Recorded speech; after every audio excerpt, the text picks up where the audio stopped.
Hey everybody, Jonathan Broadbent here, your host of Unwoke Academy. Welcome to another episode. I am so excited to have two special guests on with me today. We've got Drew Lehman and Matt Benito from Inspire Advisors. If you've been following those posts that I've been doing on Substack, I'm talking a lot about where we've gotten to and how to find the unwoke. And just to sort of set the stage appropriately for our conversation today, you know that years ago I started kind of in the whistleblower mode. That's the way that I'm going to put it. I was talking about the woke that I was seeing in Wall Street and my efforts to fight back against it. In a nutshell, those of us who really pay attention to things like due diligence and the efforts that go into finding good investments, that really got set to the wayside with all this ESG nonsense that hit the financial world. And I started blowing the whistle, but quickly people kind of called me on that and said, hey, Broadbent, thanks for telling us about the bad stuff, but where is the good stuff? Where should I be looking? Where should we be going as a family? And so I get those questions a lot, and I've done amazing, exhaustive years of research. I've had some great conversations, but just through fishing around, and just as an aside, I've got to say that some of those conversations originally, years ago, when I went unwoke, were kind of awkward. You know, I would call other friends who also work in finance, and there was that reaction like, wait, what are you talking about? What could possibly be wrong with environmental, social, and governance? And then it sort of changed into a lot of people saying, it's refreshing to hear you say that, because I'm working in an environment. This is a response that I got from other people in finance starting years ago. It's refreshing to hear somebody else out there who's challenging these things and questioning this stuff. And then recently I've gotten to the point where I've met Matt and Drew, wonderful patriots who've said, heck yeah, we're not doing any of that woke nonsense in our portfolios. We care about our clients and we're not following orders. So it was through a mutual friend, a connection. I was introduced to Matt and Drew. We had a series of conversations, and we have struck a deal to arrange a partnership. So I am not taking a role at Inspire Advisors. That's where they work, and they are not part of Unwoke. However, if you listen to this podcast and you follow Unwoke, I want to encourage you to call these guys. Here's why. And then we're going to dive into it, and we're going to hear from Matt and Drew on their background and what's gotten them to where they are, how they've built their practice. But here's what it looks like. Contact them. I'm going to give you email, phone number, their direct website, all kinds of ways of contacting them, and they will run for you something called an impact report. And that's going to show you, in my terms, how woke-a-doodle your portfolio is. If it's woke, we want to uncover it, and these guys are going to be the ones to give you direction on where to go. So we are at 5 days, 13 hours, 52 minutes, and 51 seconds from 4th of July, that day that I declare independence and autonomy from weaponized regulators who've attacked me.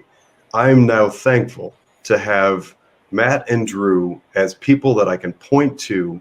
And if you do like what they do for you, consider using them as financial planners, as financial advisors. And if you do, some portion of that comes back to keep our lights on and keep our research going. All that said, Matt and Drew, welcome. Thanks for having us.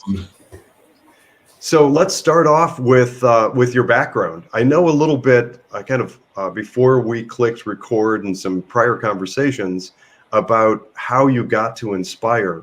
But can you tell us a little bit about your perspective and your background as financial advisors? Go ahead, Drew. Yeah. So a little bit about us. We both spent much of our careers building a very successful practice with the largest independent advisor in the country. And, we're going along managing client assets, in the traditional terms with the secular portfolios, utilizing Vanguard and BlackRock and some of the major players, if you will. And in late 2021, simply because of COVID had a lot to do with it, ESG had a lot to do with it, and some of the politics that we've seen spread across corporate America at large, started coming into the company we were with as well. And so we defected, for lack of a better way of putting it, and went independent. And so we own our own firm here in Columbus, Ohio. But we've partnered nationally with a company called Inspire, which engages in what they call biblically responsible investing. And it's essentially a way to align our values with our portfolios, or more importantly, align our portfolios with our values, and to divest from some of the companies that are contrary to our beliefs. Awesome. I love that. So I'm going to interject just a little bit of personal flavor and how I got to the point where BRI, or biblically responsible investing, really started to become prevalent on my radar. And I want to emphasize this for anybody who's listening, who wherever you are on the religious or a-religious spectrum, the important thing to know is that there are people like me who insist upon reliable metrics, standards that can be applied to investment due diligence. When you get into what I call virtue signaling, the whole ESG thing, it sounds good on paper, but when you really drill down, it's smoke and mirrors, and it's like standing on quicksand.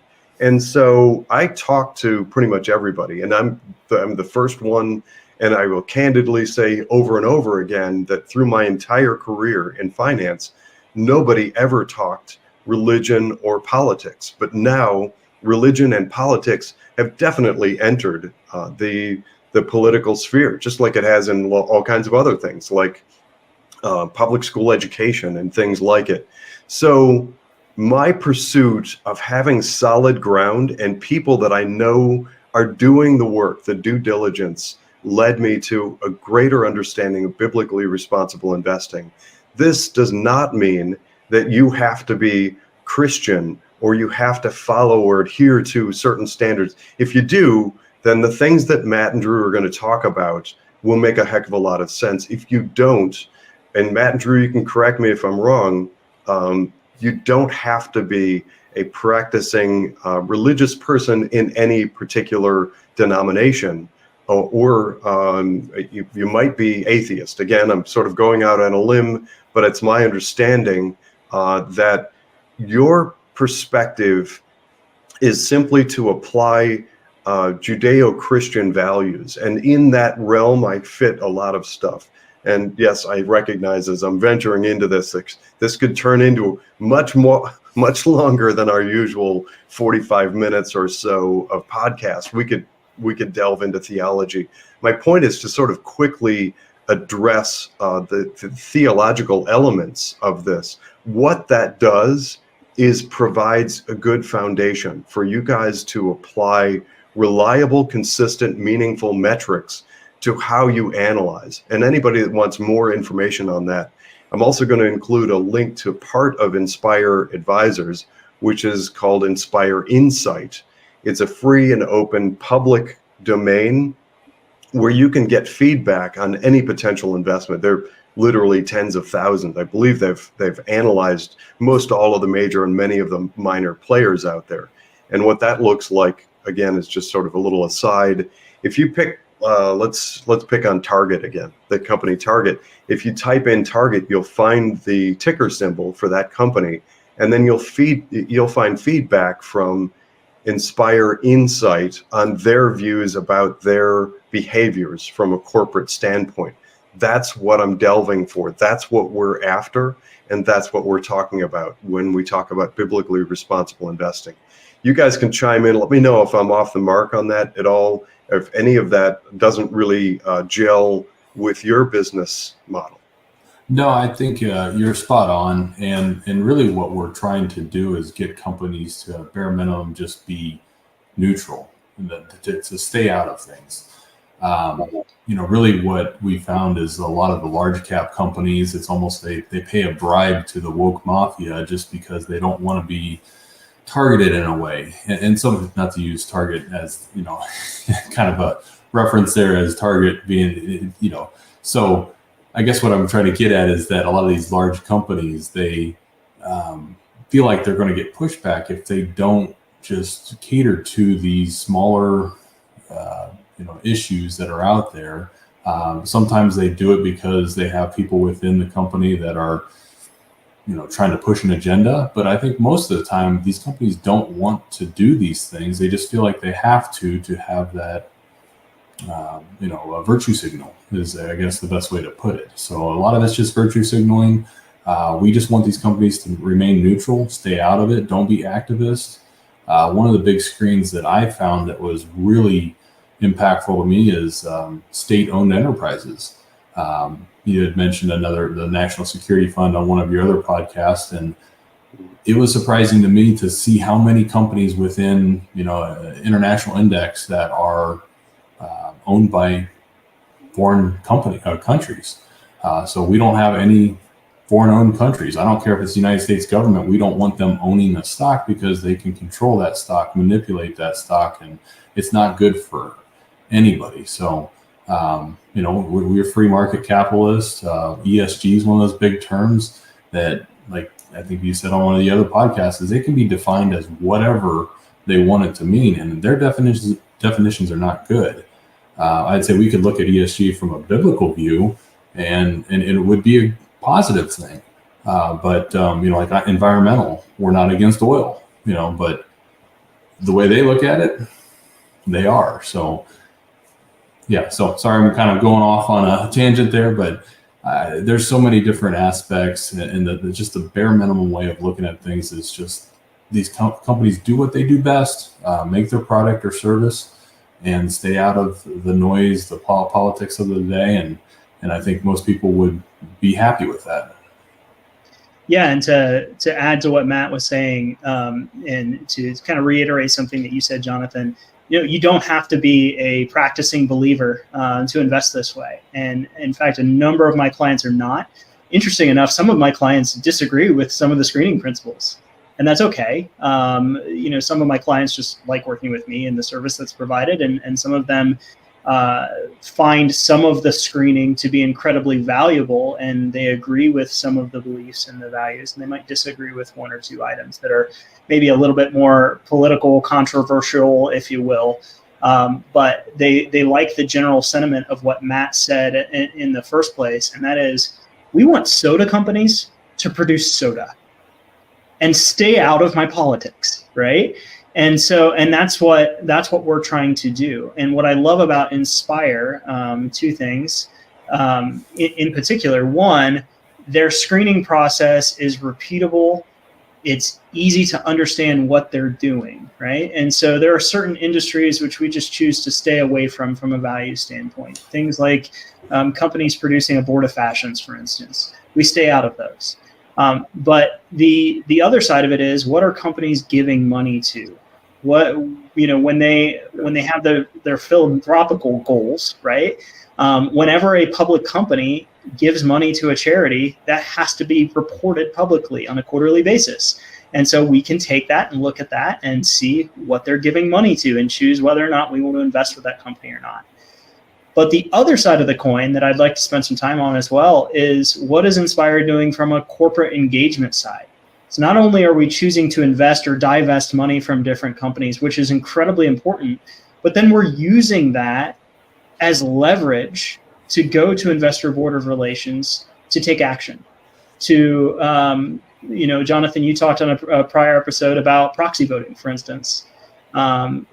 Is your investment company voting on a consistent manner on proxy votes on your behalf? Are they going to board of relations and letting their voices be heard on these various topics? And so Inspire's got major multinational corporations to stop giving money to pride parades and things like that, simply because they've stood up and said, hey, this is our set of values. This is how we invest and don't invest, and you're violating our principles.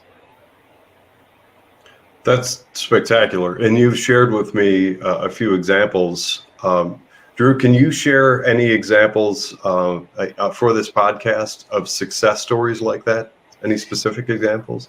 Yeah, so I won't go into too much detail, but I will say major companies like Exxon and Costco investor board of relations meetings have gone incredibly well between Inspire's top brass, if you will, and the investor board of relations. And they've gotten those companies to stop giving to different abortion charities, to different pride charities, and so on and so forth, because they've gone to them and said, "You're an oil company, produce oil.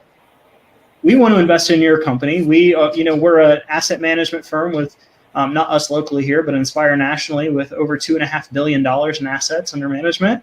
And we are currently invested in your company, and we're about to divest from your company simply because of the stance you're taking."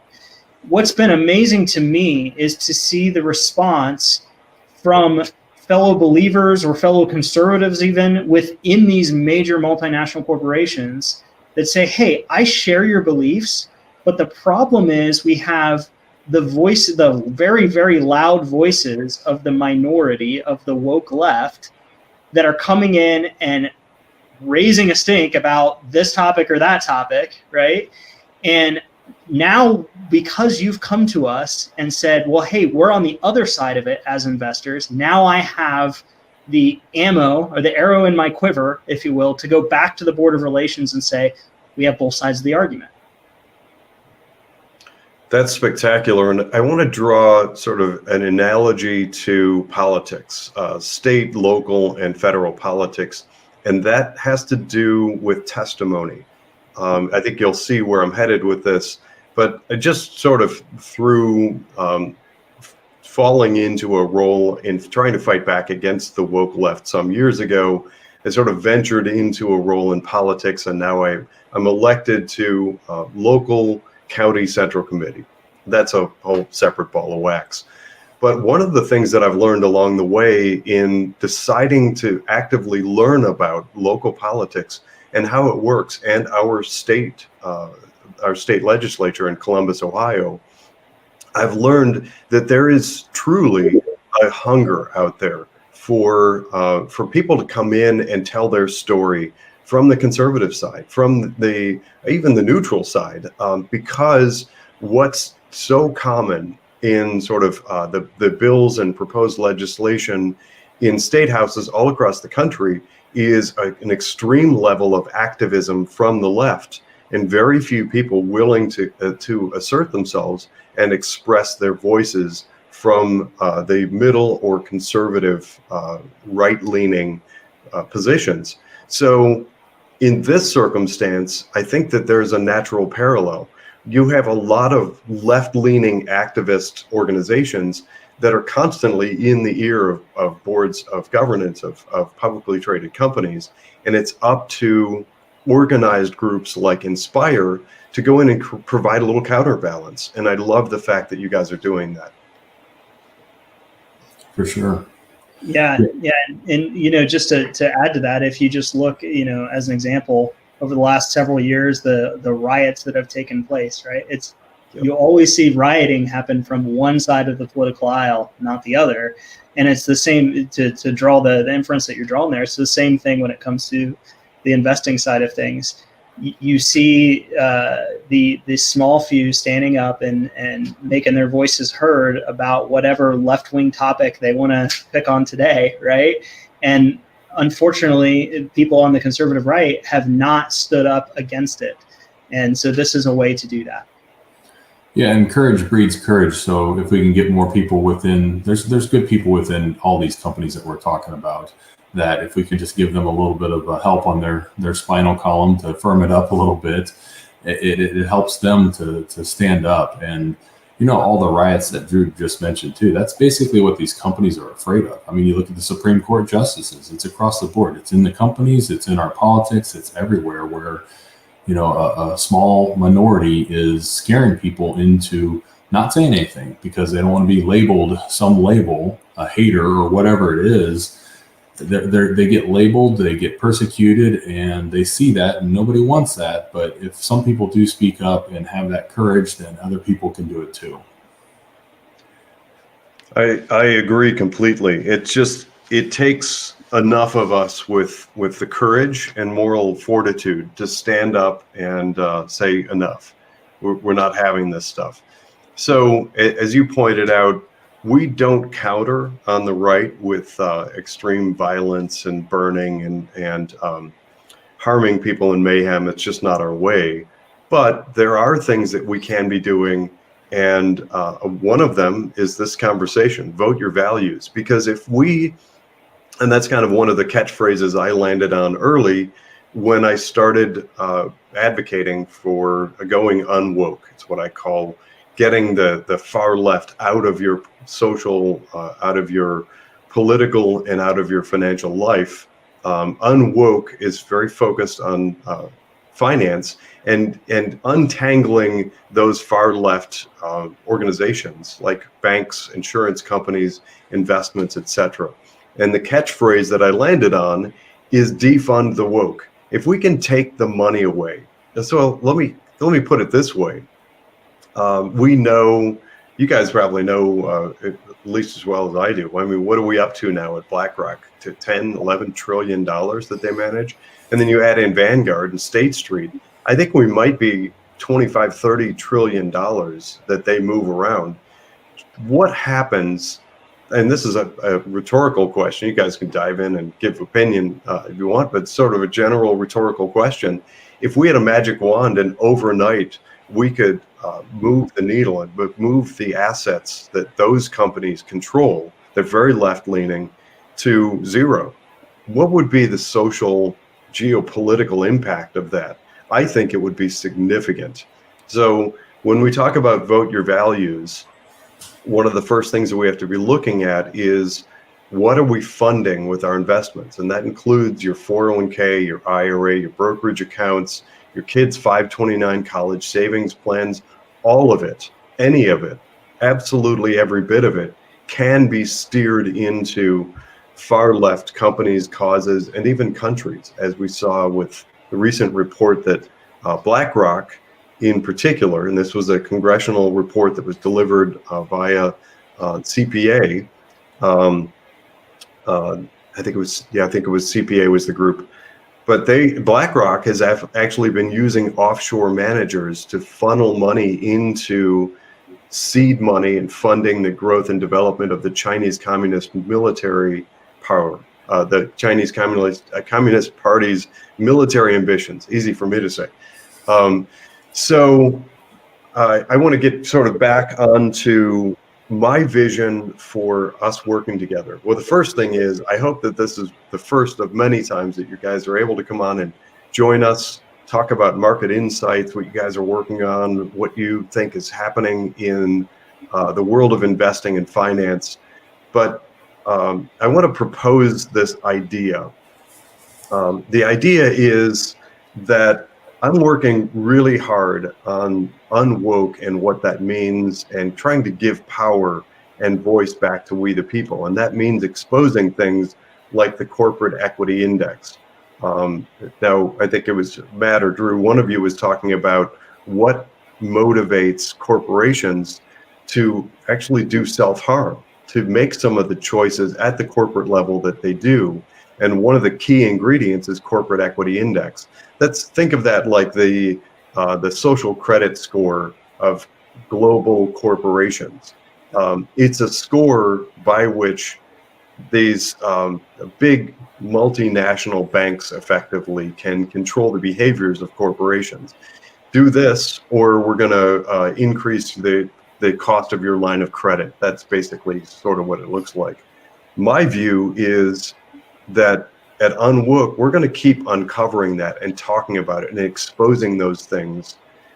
At Inspire, we've got people like Drew and Matt who are there standing by the phones and answering emails to help people and families and small businesses at a personal level to make better choices about where their money goes.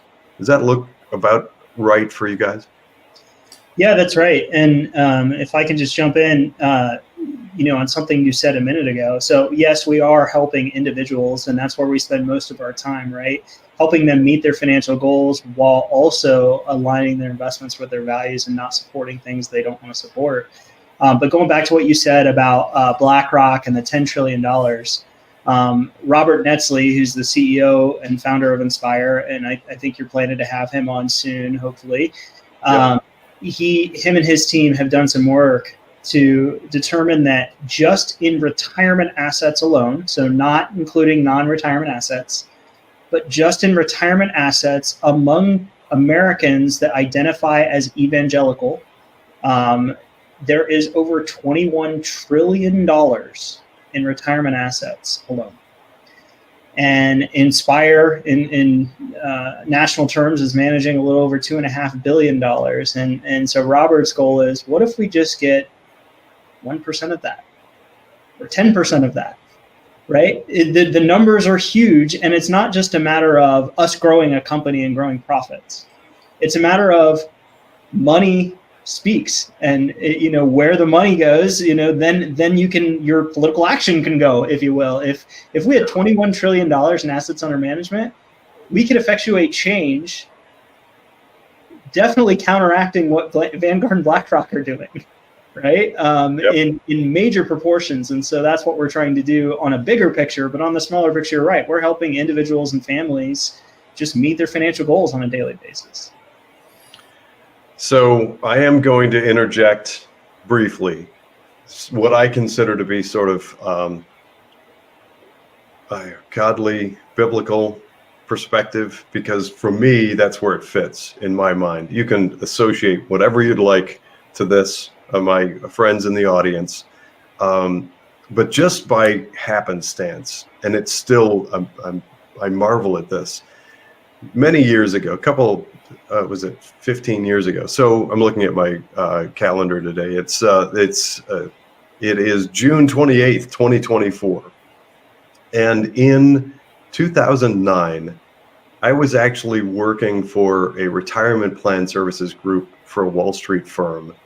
And I saw some things that then have inspired me to begin the whistleblower role. I didn't really think of it that way, but I saw some things, and I saw corporate behaviors on Wall Street that was specifically engineering and moving money into BlackRock. And I didn't like it, and I didn't approve of it. And to me, it seems counterproductive, and it challenges the very notion of objective advice in working in finance. And so I wrote this long, scathing, like 3-page letter. I think this is wildly inappropriate. I don't believe you should be behaving this way, et cetera, et cetera. And I released that to some of the top brass at this big Wall Street firm. I'll tell you what, the blowback was instant, and it was severe. I got called into the principal's office. That's the way I like to put it. I got called into the local district manager's office, and the lawyers were all there, and the threats flowed and ensued. How dare I challenge this corporation, et cetera. But the weird thing is that I knew in my mind and my heart that I was right. I saw in 2009 behaviors in and around Wall Street to engineer the outcome that massive amounts of retirement dollars, because remember, that's my area of expertise. That's where I work, in retirement plans, the design, construction, ongoing discovery and fiduciary due diligence, et cetera. That's my career. I saw that and was like, wait, hold on, guys, this isn't right. So for me, I think that was God's hand telling me something a little bit early, kind of putting me ahead of the game. I didn't know what I knew or what I was seeing until many years later, when all of a sudden the world catches up and sees what's happened at BlackRock. And BlackRock became this flashpoint, and specifically those retirement assets that you're talking about. So yes, there is part of me that I wish that I'd had more, I don't know, power or control or insight or something to make more of a splash back then. But I'm happy that I did that and saw it early, because it started things in motion for me a long time ago that led to this point. Sorry, I had to take us on a tangent there because I think it's kind of cool. No, and I would have to say that all these little instances, something that you're mentioning there, but just how much that's accelerated in the last few years. You think of COVID, you think of World Economic Forum stuff, you think of all the conspiracy theories that are turning out to be actually true. And everybody's got a breaking point. For Drew and I, it was almost 3 years ago now where we're like, we've got to do something about this. And I think more and more people are becoming unwoke. They're realizing what's going on. And once you start looking into things, you realize you've got to do something. We've got to start, parallel economies. There's all types of good things that are happening. What you're doing with your podcast, Jonathan, it's shedding light on these things, and that's the best disinfectant, is shedding light on all this stuff. And that's what we're doing within clients' portfolios. You may not want to look, you may not want to see what we're going to tell you, but you need to take a look. You need to understand what it is, and if it doesn't align with your values, you probably should do something about it. But it's just this point in time where things are accelerating faster and faster. There's people with very nefarious intentions that are, if you take them at their word, we've got to push back. We've got to push back hard. Yeah, big time. So, sorry, go ahead. I just wanted to add to that something that Matt and I were talking about earlier today. And, just looking at the market, I don't want to get off on too much of a rabbit trail here, but looking at the market with where it's at right now and the over concentration problem that we have in just a handful of companies. And that problem is becoming worse and worse and worse because of index funds, because of major companies like Vanguard, BlackRock, and State Street that have set up these index funds. And then, oh, by the way, their actively managed funds as well are kind of mirroring the index funds. It's making these bigger players bigger, and bigger, like NVIDIA, like Microsoft, so on and so forth, which is giving those companies more and more control over the situation. Yep. They could easily, dump a company and throw the stock market into an absolute disarray simply because BlackRock with their $10 trillion sold off NVIDIA or something like that. And so, not to again get down too much of a rabbit trail, but if you want to talk about portfolio management in general, the value side of things and the big player side of things like BlackRock and Vanguard, they kind of go hand in hand and working against what we're trying to do, if you will. Excellent. Thank you for that. I'm making a couple of notes because I want to interject the question I've teased out there based on our conversations that anybody that contacts Matt and Drew through Unwoke can get an impact report. It's, as I sort of loosely, somewhat jokingly refer to it, it's like, how woke is your portfolio? I'm going to assume that somebody could just come to you, and I hear this actually more often than you might think. People that have a general sense, they feel like they're probably pretty woke in their portfolio and they're unhappy about it. People don't have to take that first step of getting the impact report from you, do they? If somebody, in other words, wanted to just simply begin working with you, they can begin without sort of that discovery process of like, how woke is the portfolio? For sure. Yeah, we don't have to go through that process. I mean, we definitely take a look at their current circumstances, what they're currently doing, what their goals are and objectives, and anything that we do is going to be aligned with what they're trying to accomplish. So it doesn't, whether it's, the portfolios we're going to use are not going to have the woke companies in them, period. I mean, we're doing the best we can. There's no perfect screen out there. I would say with what Inspire's doing, the excellence that they've put into this tool is by far, top notch. There's other companies that do screens too. I'm not saying anything against them. I think what Inspire's doing is excellent, and it has a very repeatable process, as Drew said earlier. But anything that we do, we want to marry their goals and objectives with their investments, and we want to do it in a way that they can know that their portfolio is better aligned with their values, and they're going to feel confident, hey, I'm not supporting the very things that are tearing down our country. Excellent. Thank you for that. Now, I'm going to interject something that's been sort of a consistent part of my discussions for quite some time. And I want to set it up this way. A long time ago, I'm just going to paraphrase something that I read up on because I'm kind of a nerd and I read court cases, and especially court cases revolving around the world of finance. So a couple of decades ago, before BlackRock became what they are now, there was another mutual fund company out there that really held rank as the largest mutual fund company and had a lot of retirement assets, which kind of put them on my radar consistently. And I'll sum up a really intriguing court case this way. Through a process of testimony, some of the portfolio managers who managed the mutual funds were put on the stand and asked to testify.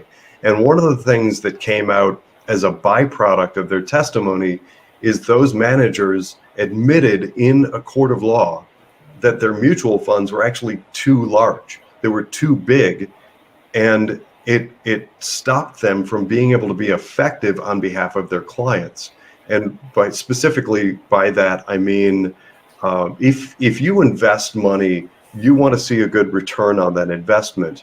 If you're invested in a mutual fund that's overly large and they have too much money, it means in order for them to have any impact whatsoever, they have to sell massive, massive volumes of shares in order to even have a tiny fraction of a percentage. And certainly that's true when you're in multi-billions and trillions of dollars of assets under management. But these mutual funds in particular, if they saw something bad, for instance, in some stock that was held in their portfolio and part of the mutual fund, it might take them a series of days and hundreds of transactions in order to scale back their exposure to that bad fund. And in the meantime, everybody out there who watches them is picking up on that. They're actually moving the market against the moves that they want to make.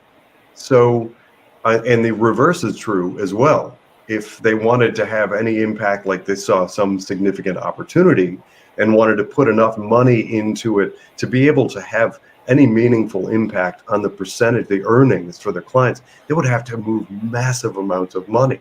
So for that reason, it's counterintuitive to us Americans because we're always thinking bigger is better.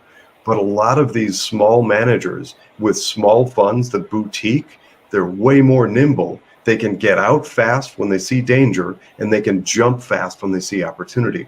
And I see that across the board with Inspire. Inspire has all kinds of great methodologies, and in addition to Vote Your Values, I see that the nimbleness and the creativity in what they're building. I don't know if you guys want to comment on that. Yeah, I'll add, kind of an analogy I heard years ago by a mentor, and that is, if I hand you $5,000 and tell you to go into Walmart and buy whatever you want, and I do that to 10 different people, I'm going to have 10 different people with lots of different items, right? If I hand you $1 billion and tell you to walk into Walmart and buy whatever you want, all 10 people are coming back just buying Walmart, the whole store, right? And so to your point, the bigger the fund, when they go to diversify, they just have to buy everything instead of being able to select, different stocks, because they have so much in assets that if they, just wanted to magnify one stock versus another, they would own 20% of the stock. So it becomes a problem. So you're absolutely right. Bigger is not necessarily better. And also from the value standpoint and everything else we just talked about and the control aspect and everything too, it just lends to a bigger problem. Yeah, absolutely. So let's pause here. I am going to, so this will go out on several different platforms. There are a lot of people, hopefully, that take advantage of what we've arranged here. And my suggestion is give them a call. These are great guys. They work hard. They're very skilled and experienced. As we know, and I'm going to say it again, just because I like this countdown timer, and I'm getting so excited. I'm so close to 4th of July. We 5 days, 13 hours, 16 minutes and 38 seconds until 4th of July. That means that those people who have contacted me over the last couple of years and asked me to serve as their financial advisor, I can't in good conscience take that step because I am under the just grueling scrutiny of weaponized regulators. I see the tea leaves. I'm reading the writing on the wall. I can't continue to fight Wall Street while also being regulated, sort of quasi by Wall Street. These organizations, whatever. I'll get into it in a separate podcast. It's kind of an ugly marketplace, but I have to be clear-eyed, and I cannot be answering to the very people that I'm challenging. And so for that reason, I'm thankful that that Matt and Drew have been introduced to me, and we've developed a friendship, and that you guys provide a worthwhile avenue for people to explore. Matt and Drew, can you please give a couple of phone numbers, email address, just verbally, and then I'm going to find a way to just get a screen, I think, with all your info, and I'll include that when this video releases. Yeah, so check out our website. It's www.inspireadvisorsumg.com. And on there, you can contact us through the website. Our phone number is on there. Of course, our general phone number is area code 614-683-8054. And that'll ring to our office, and you'll eventually get through to one of us here. But we'd love to help any way that we can. And Jonathan, we thank you for what you're doing and the work that you are doing on a daily basis, giving a voice to people like us that are under regulators, even though we are trying to stand up as much as we can, right? But we appreciate the fact that you're willing to take the stand and take the bullets, honestly. So. Absolutely. So the website again is Inspire Advisors UMG. That's correct. Okay, InspireAdvisorsUMG.com. Go check them out.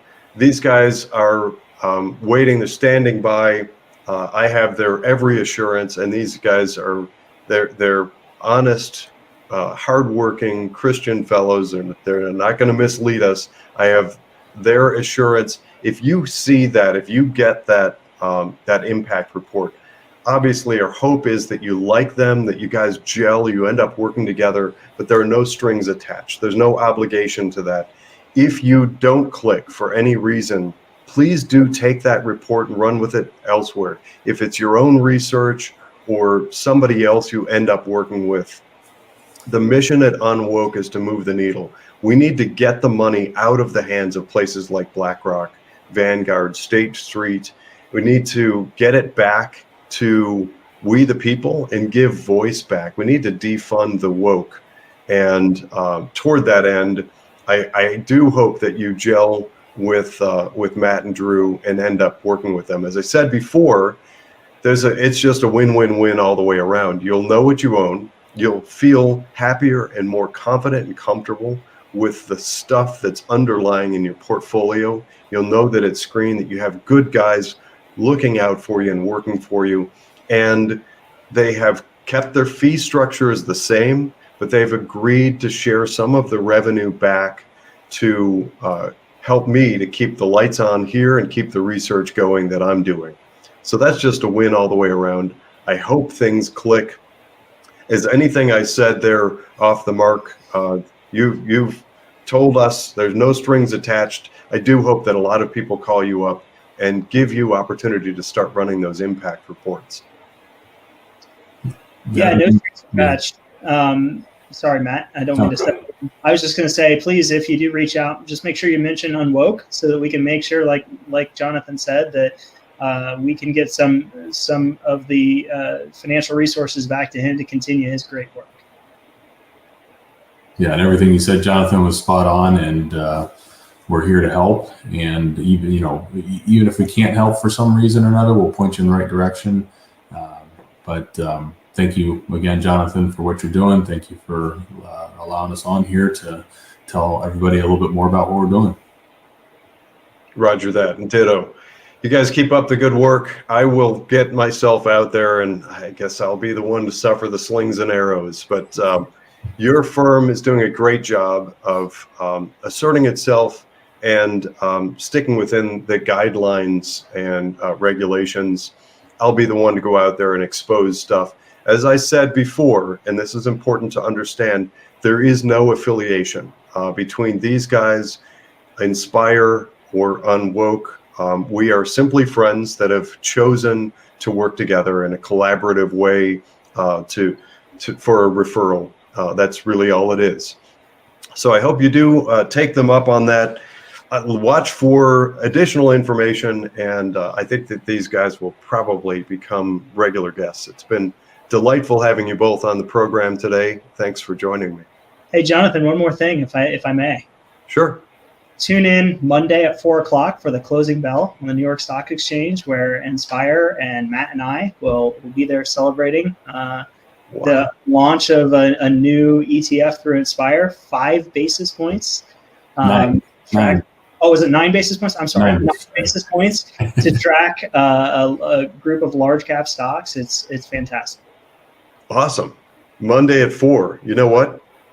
I might actually live stream that. There you go. Why not? Okay, let's certainly at least capture some pictures and do a write-up on it. So come back with pictures and stories. I will make a point of tuning in 4:00 Eastern on Monday. Monday is going to be, what's the date on Monday? July 1st. July 1st. Yes, the 1st of July. Mere days away from 4th of July. Awesome. Congrats, gentlemen. Keep up the good work. Thanks again for joining me. Thanks, Jonathan.